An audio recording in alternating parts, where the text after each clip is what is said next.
some action's better than no action, but like Niantic was just bought by Scopely. We're starting to see You were an angel investor in that, right? I was. That was the Pokemon Go folks. I remember you showing me Pokemon Go over a decade ago. Yeah. That's amazing. And that's a Saudi company that bought it? It's like a Saudi Scopely conglomerate? Yeah, that's a Saudi conglomerate. And so that exited for $3.7 billion. And, I think we're going to start seeing some movement, especially with the new administration. How long were you in that deal? How many years were you in that deal? Oh, my gosh. As soon as they spun out, when Alphabet formed and spun them out as their own entity, there's a funny story for another time about how I got into the deal.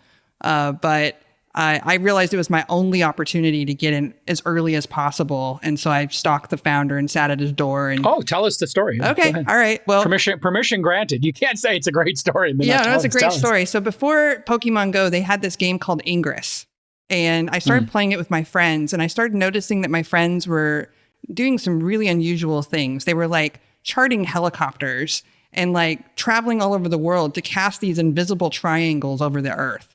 Basically, it's a game of green versus blue and who can cast the biggest triangle. I was like, why are these people spending so much time? And not only that, but why are they going around taking pictures of points of interest for Google? Like, what is Google actually doing with this asset was my number one question.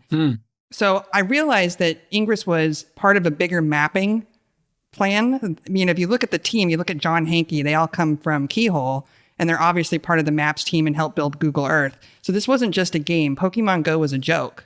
It was basically an April Fool's joke where the founder of Pokemon said, wouldn't it be cool if we put Pokemon on the map and we just tried to find them?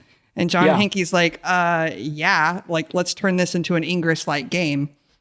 I went around telling everybody, if I had a chance to invest in anything, it would be Niantic. And because they were part of Google, I thought there was no chance. And then I got a call one day and they said, hey, my friend of mine was like, did you hear Niantic spun out? I was like, oh my gosh, I don't know anyone at Google. How do I reach John Hankey?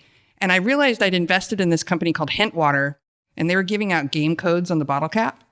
And I was setting up her ticketing system one day and helping her out in her office. And I saw all these tickets coming in with the subject line that said Ingress game code. And I was like, what is this all about? And I just connected the dots, and she introduced me to John Hankey. And then I went there with two engineers because I figured I got to show up with some value here.